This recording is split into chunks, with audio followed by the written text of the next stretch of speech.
Hey y'all.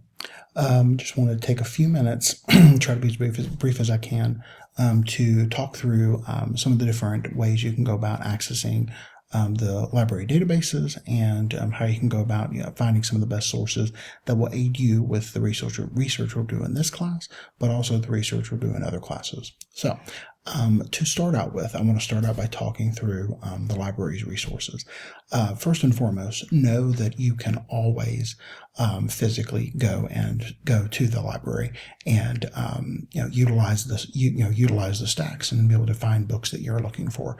Now I recognize that may not be true for everyone, but I do like to state that up front as an option, because even though it is 2026 and we have the internet available to us, that can still be a really valuable resource to take advantage of.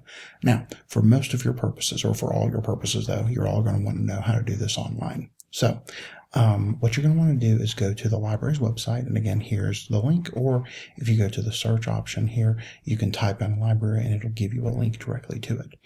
Once you get to the library's website, a couple of things I want you to kind of make note of. You do have the ability to, of course, explore the different resources, look at books, look at journals or newspapers.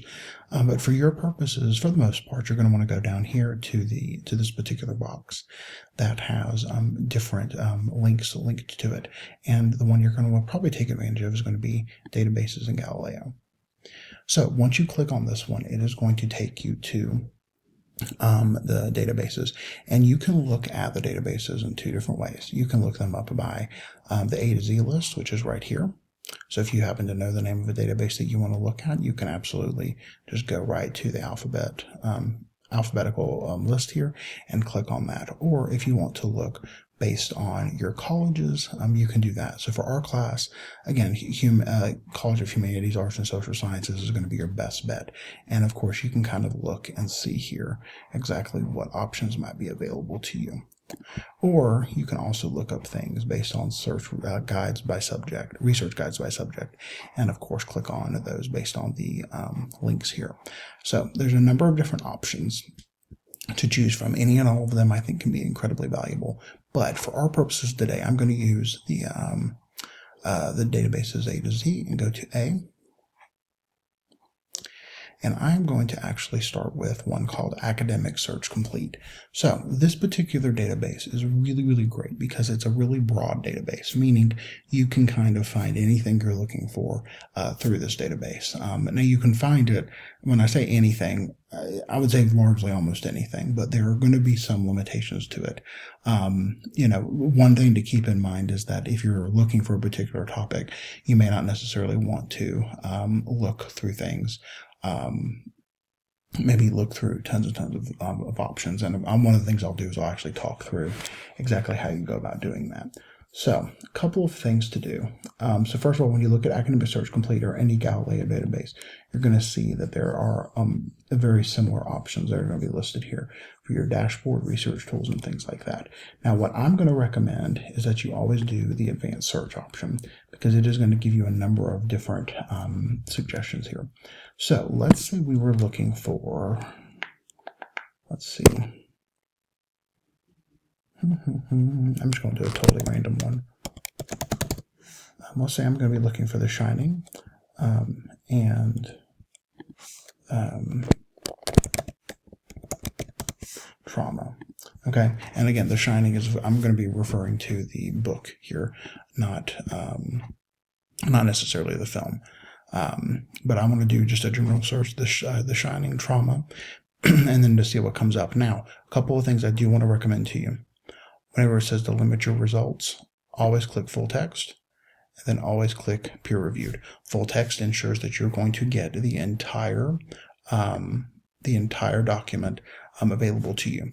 You're going to get the entire source.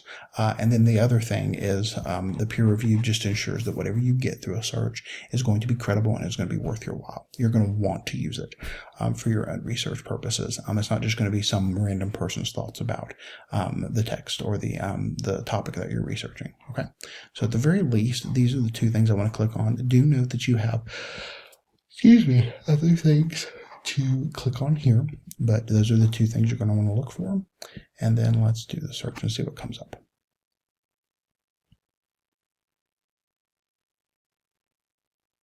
Okay, so for The Shining and Trauma, okay, this worked out really nicely. We only got 12 results, which is pretty cool. So a couple of things that you'll want to note is that you, because we did get full text, you will be able to get access to the entire thing. You just have to click on it and you can dive into that particular source. Also note here that you do have all the information you would need for the works cited. Now, do keep in mind that you do have the ability to go about citing it. You can actually just click the cite. Well, no, that's been cited by one person. Let's see over here. Okay, so you'll see over here the little 3 dots. You click cite. It'll actually generate the citation for you based on the citation style you're looking for. Now, for your purposes, MLA is going to be the one.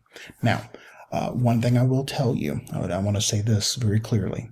What it's giving you here is generally correct, but sometimes little mistakes can be made because, again, this is generated through the database. So I always suggest take a look at what's here, look at a good example of what should be included, and make sure that things line up. Also keep in mind, if you were to just simply copy and paste this, some of the formatting and things might not carry over, particularly the italics. So you do want to make note that there may be some little things like that you have to go back and just double check.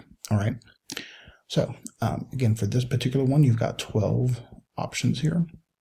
Again, some of them may not be useful. Some of them may be entirely useful or super useful, but it is definitely worth looking at to see what those 12 might have to offer, or for your purposes, what you're looking for based on the poems that you've chosen and the topics within those that you've chosen. Now, another thing I want to make note of, let's say you want to look at your searches a little differently. So let's say we wanted to say The Shining and not include trauma. So what that means is that you're only going to be looking and getting sources based on The Shining. Okay, so let's do that search.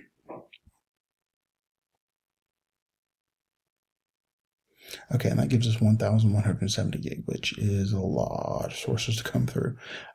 So obviously that wouldn't work well for us. So let's go back. Maybe we say The Shining or trauma.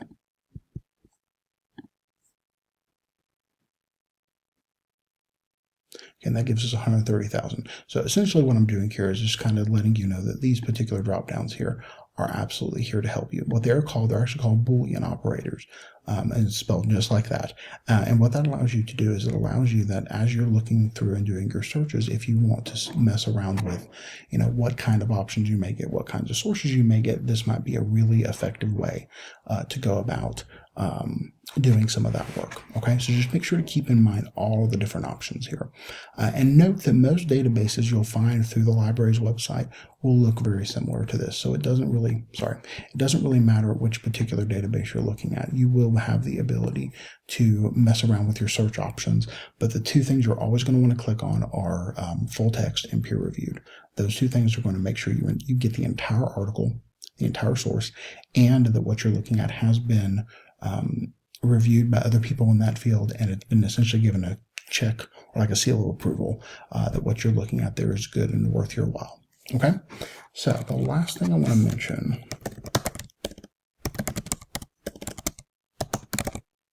all right, is Google Scholar. So Google Scholar is also a really, really good resource. It allows you to get access to different academic sources. Now, many of these you might find in a database, some of them you might not, but it's always worth diving into this particular resource, okay? Now, what I would encourage you to do is as you're doing this, when you do a search, say I want to do The Shining and Stanley Kubrick. Let's just see what pops up. Okay, so again, there's 11,000. So you will want to take the time to kind of comb through your searches a little bit. You can sort them by relevance, you can sort them by date, you can review the articles. And again, that actually takes it down, the review articles, it takes you down to about 70. So again, you have a lot fewer than what you had initially. Essentially what you're doing here is you're going about trying to narrow your searches and kind of find things that might really be worth your while here. Now, this is not necessarily as sophisticated and will get you exactly what you're looking for as like a database might. Because again, databases are cultivated and curated by universities and by academic entities. However, there can be some great things found in Google Scholar, so I do want to make sure to mention it to you. And then the very last thing I want to mention, as I do want to try to keep this as brief as I can, make sure that when you're looking for information or a source from other environments, make sure that you avoid websites that end in .com. Okay, things that end in .edu, .gov, .org, any of those are generally okay. .org, be a little suspect, but .gov or .edu, those both are going to be really reputable, and you're going to probably be in good shape. But anything in .com, I would really encourage you all to be suspect of, because those particular sources don't generally contain accurate information. There's often stuff in there that's very opinion based, and it's not going to necessarily give you the kind of substantive, hearty information that you're looking for. Okay, so I think that is it. I'm going to wrap up here. As always, if y'all have any questions or concerns, reach out and let me know. But again, please make sure that you take time to review this video and the one for the annotated bibliography overview, for the assignment overview. And then use these two things to help you get started with the annotated bibliography, okay? Take care, folks.